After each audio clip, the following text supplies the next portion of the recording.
Hey everybody, I'm here today to show you and tell you how to use a capo on a guitar.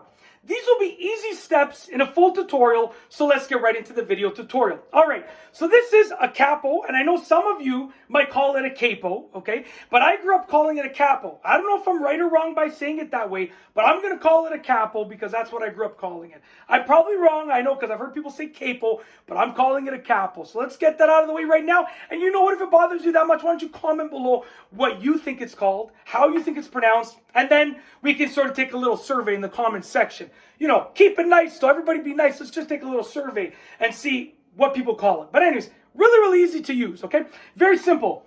On your capo, okay, you're going to essentially have a long side and a short side, okay? So you can see right here, this is the long side, that's the short side. You need your capo to cover all of the strings on the guitar.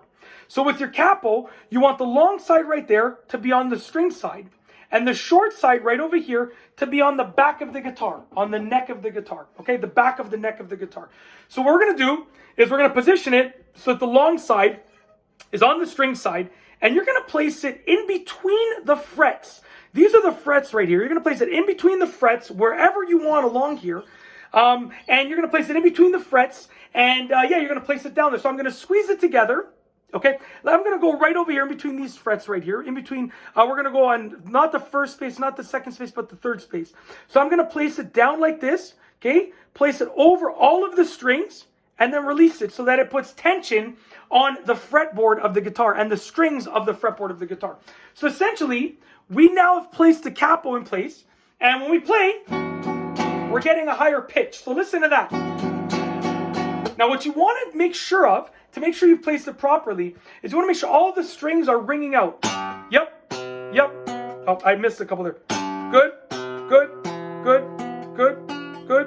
Good.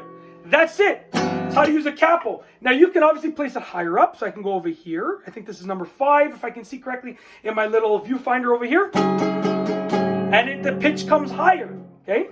Go even higher like this, okay, just like this. And the pitch comes even higher. You go lower, you go down the fretboard, and it's a lower pitch. That's it. That's how to use a capo on a guitar. Easy steps in a full tutorial. If you like this video tutorial, please be sure to give it a thumbs up. Let me know what you think down below as a comment. And of course, be sure to subscribe for more great videos just like this one. And that's all I have for you today. Thanks for watching.